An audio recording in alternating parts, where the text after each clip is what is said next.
बोली रानी प्रेम से कर लिबास तब्दील, बहिना गहना नारी का है लज्जारुशील। हे बहन, नारी का सर्वश्रेष्ठ गहना है वो है लज्जा। शीलवान होना आवश्यक होता है। यदि लज्जा नहीं है नारी में तो नारी किसी काम की नहीं, क्योंकि नारी जो होती है सर्वश्रेष्ठ उसका आभूषण, सर्वश्रेष्ठ श्रृंगार यदि है तो वो है लज्जा। चाहे जितने वो श्रृंगार कर ले, लेकिन यदि उसके अंदर शील नहीं है, लज्जा का आभूषण नहीं है, पर्दे का आभूषण नहीं है, तो बाजार की नारी और घरेलू नारी में कोई अंतर नहीं है। एक नारी बाजार में रखी जाती है, बिकती है, और एक आदमी घर की अपने शोभा बढ़ाती है।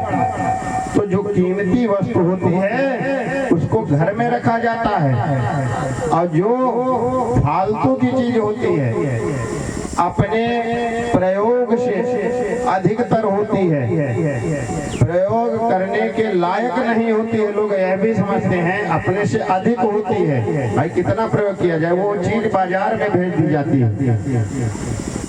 इसलिए हे बहन, आप घर में आइएगा और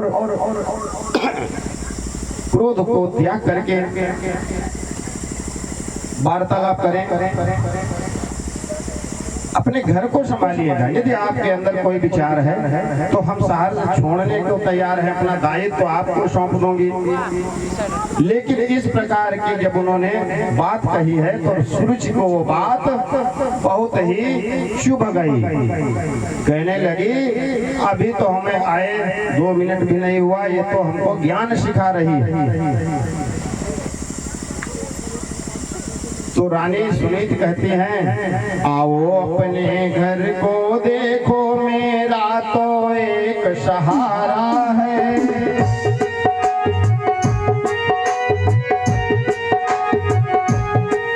मैं रानी नहीं टहलुनी हूँ, या सब धन धाम तुम्हारा है।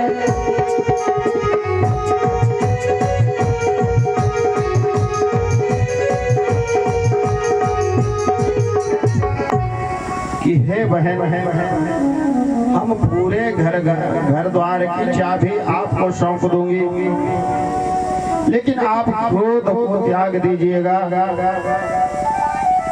और हो सके जो आप आदेश करेंगे वो हम कार्य करने के लिए तैयार हैं। आप यदि हमसे कहोगे झाड़ू पोछा करिए तो हम झाड़ू पोछा भी सहर्ष, किसी द्वेष भावना से नहीं, ईर्ष्या से नहीं, सहर्ष स्वीकार करूंगी। जो आदेश दोगी वो मानने को तैयार हूँ। ऊपरी टहल मैं कर लूंगी, जब जैसी आशा पाऊंगी।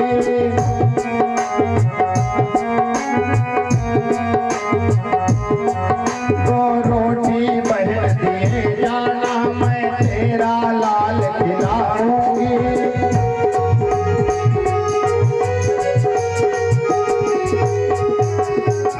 हे बहन, पूरी जिम्मेदारी आपको मैं सौंप दूंगी, लेकिन हमको अपने पेट के लिए 2 रोटी की आवश्यकता होगी। सिर्फ हमको वो आप दे दीजिएगा, और जो चाहे जो आदेश दोगी मैं वही करूंगी, और जहाँ बताओगी वहाँ रहने को भी तैयार हो जाऊंगी। बताओ तो हम ये घर भी छोड़ देंगे। लेकिन रानी सुनीति ने जो एक बात कह दी कि तुम्हारे लाल को मैं खिलाती रहूंगी, वो बात उसको और भी चुभ गई। वो कहती है तुम्हारे तो बच्चा हुआ नहीं, तुझे क्या पता बच्चे को खिलाना, बच्चे को कैसा लालन पोषण किया जाता है, किस प्रकार से बच्चे को रखा जाता है। अभी से ये कह रही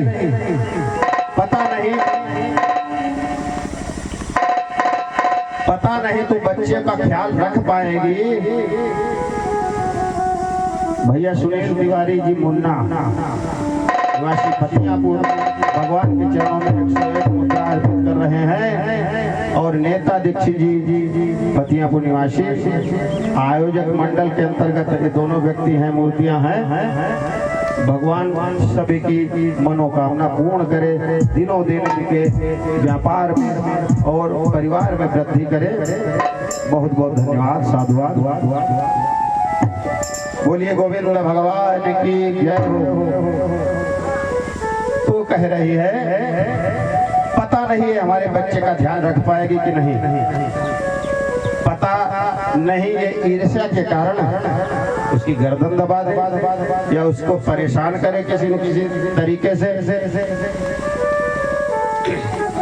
इन बचनों के तेल ने और बढ़ा दी ज्वाल, बोली तू किस जन्म की बनी हमारी साल।